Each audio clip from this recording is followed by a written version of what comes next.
네, 안녕하세요. 안녕하세요. 네, 오늘부터 환경공학 수질 파트부터죠. 수질 파트부터 이제 시작하게 될 평혜림이라고 합니다. 만나서 반갑고요.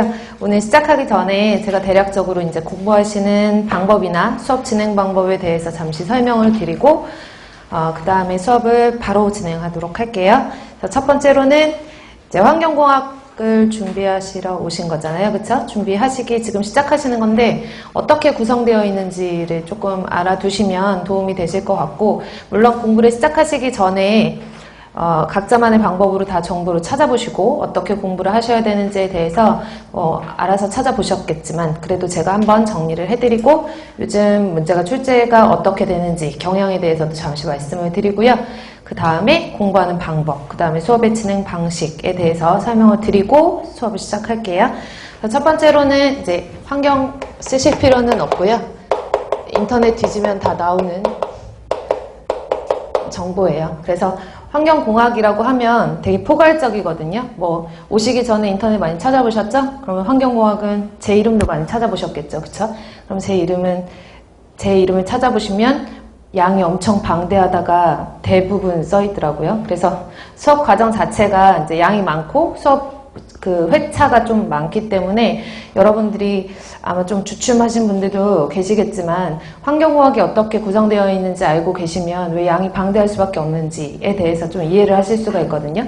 그래서 환경공학이라고 하는 것은 총 시험 문제에 나올 때 뭐 시험은 환경직 공무원 9급, 7급뿐만 아니라 뭐 연구사 시험도 있고 환경부 시험도 있고 국가직 시험 문제도 있고, 그래서 다양한 분야에서 환경직을 뽑잖아요. 그쵸? 뽑는 과정에서 환경공학이라는 과목 안에 포함되어 있는 과목은 첫 번째로는 수질 환경, 환경 뺄게요. 두 번째로는 대기 환경, 세 번째로는 뭐 있죠? 다 알고 계시죠? 네 번째로는 토양이라고 하는데 뭐 토양이나 지하수 같은 것들도 토양에 포함이 시킬게요.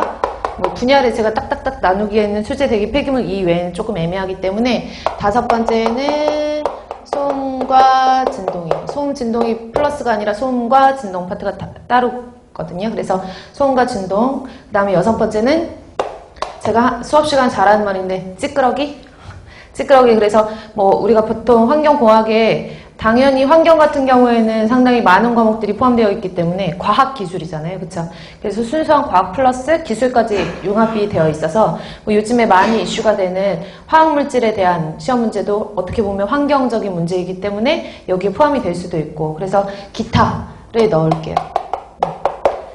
그래서 과목은 이렇게 되고요. 이제 각각의 과목마다 여러분들 환경공학 공부를 하시려면 기사나 산업기사라는 시험을 들어보셨을 거예요. 그러니까 그런 시험에 이제 과목별로 나누면, 물론 환경공학은 기사나 산업기사 시험은 아니지만 거기에 어떻게 보면 벗어날 수는 없거든요. 그래서 수질 같은 경우에는 과목이 개론, 수질오염 개론이라는 게 있고, 그 수질오염 물질들을 어떻게 처리할 것인지에 대해서 나와 있는 게 방지기술이라는 과목이에요. 그래서 방지기술, 그 다음에 수질에서는 상하수도라는 걸 배우거든요. 그래서 상하수도, 공정시험 기준,